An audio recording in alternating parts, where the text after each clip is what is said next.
Hey guys, welcome back to my channel. I finally have a new tutorial for you after a year for this V-neck crochet top. I got a lot of comments on TikTok asking how I made this, and the yarn I used for this top is the Mila Mia merino wool yarn, and I also held it together with a Valley Yarns mohair, but a different color, which I'll put on the screen somewhere. For my new top, I'm using similar yarn. I'm gonna use the refined merino wool and a ball of this Southampton mohair, so these two held together. This yarn is a little bit thinner than the merino wool, but I wanted something a bit drapier, so I'm using these two. I also originally used a 4mm hook for this top, and I'm also gonna use a 4mm hook for the new top that I'm making now. But this pattern is super easy for beginners. It's super customizable. You can use whatever yarn, whatever hook size you want, and you can just make it to match your measurements. This top is literally just made in 3 rectangles, so 2 for the sleeves and then 1 for the body portion, and it is all made using double crochets. So to start the top, we're gonna crochet a chain that is long enough for the body portion that you want. I started with 35 chains, and I'll add the measurements here if you want to make the same length as I did.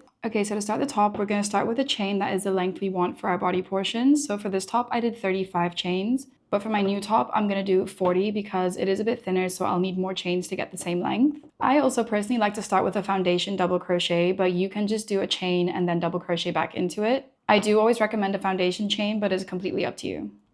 So to start, I'm going to make a slip knot. And then I'm going to make 40 foundation double crochets. I won't go into depth on how to do a foundation double crochet. If you want to learn how to do one, there's loads of tutorials on YouTube for you.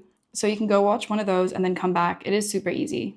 So once I have my 40 double crochets, I will meet back with you for the second row. So once you've made the chains that you need for the length of your top, we're going to start on the second row. So to start the second row, I'm going to chain 2, turn my work, and then I'm going to do a double crochet into the back loop of every stitch. So I'm going to insert my hook into the back loop and do a double crochet. And I'm going to do 1 double crochet in each back loop until the very end of the row.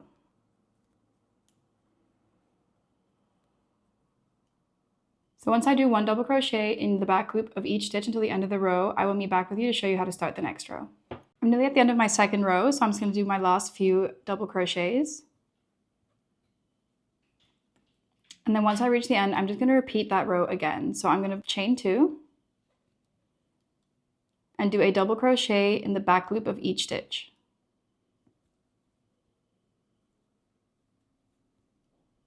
So you just want to keep repeating these rows of double crochet until this piece is long enough to wrap around your torso. For my original top, that was about 50 rows. So when I finish this piece, I will let you know how many rows it comes to, and I will also add all the measurements. So I finished crocheting the body portion of my top, and I ended up doing 60 rows. And when I tried on, it just about fits around my torso. You want to leave a little bit of a gap because as you wear it, it will stretch out, so it'll become bigger. I also recommend ending on an even number of rows so that when you come to slip stitch the piece together, the ribbing pattern continues all the way around the top. So now I'm going to slip stitch the piece closed to make a tube. To do that, I'm going to turn my work and then fold my piece in half.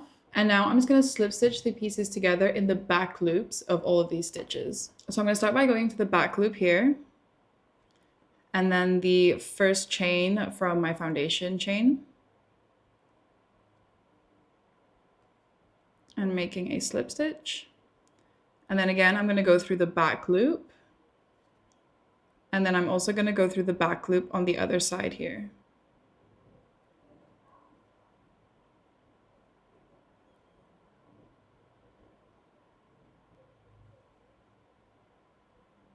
And I'm just going to slip stitch the entire row together. Once you finish stitching up your piece together, you should have a tube like this, and I would recommend at this point trying it on and making sure that it's not too big or too small, and adjust it if you need to. Now to make the sleeve, I've already made one here, but it is essentially the exact same piece, just longer and less rows. To start, you'll want to make a chain that is long enough to reach from this point here, or essentially where the top of your body portion will sit, all the way to the other side. I would actually recommend trying this on and then making your chain and then seeing if it reaches the back, or you could be normal and use a measuring tape and measure how long you need, but I just think this method is better. For my sleeve, I ended up doing 95 foundation double crochets, so I'll do that and then I'll show you what I mean by the length that you need. Okay, so I finished making the 95 foundation double crochets for my sleeve, and I've tried my top on, and I'm going to use a stitch marker just to attach it to the top and then see if it fits over.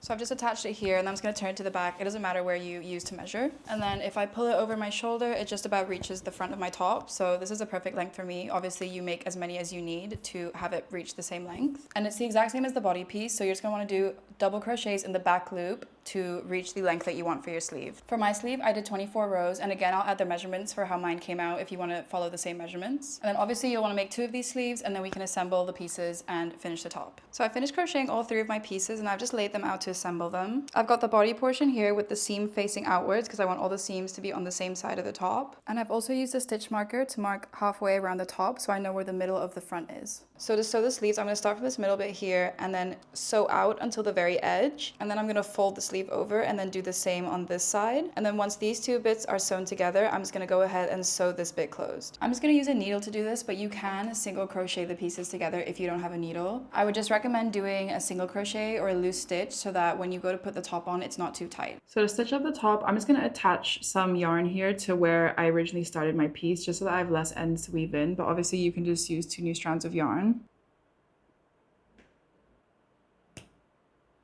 I'm going to thread my needle with both strands of yarn. And I'm going to do quite a loose mattress stitch because if you do a tight stitch, when you go to put the top on, it won't stretch over your head. I'm also making sure to try and line up the rows so that the pattern follows along the top. I'm going to keep mattress stitching until I reach the edge here, and then I will flip the top over and then do the other side. So I finished mattress stitching one side of the sleeve, and I've just left the tail here in case I need to stitch up any more. And now I'm going to flip it over,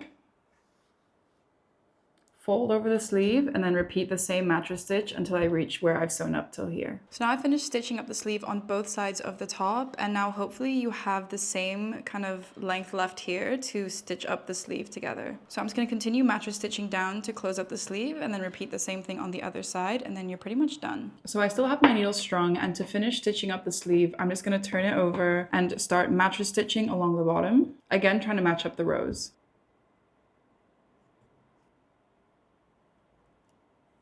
Once I've reached the end, I'm just going to tie off a knot and then weave in the ends, and then do the same thing for the other sleeve.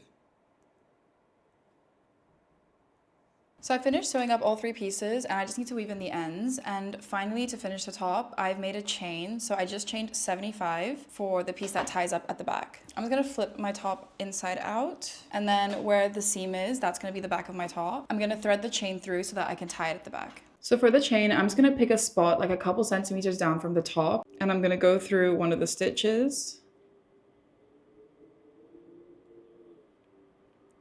And I'm going to go through from underneath. And then I'm going to do the same thing on the other side at around the same level.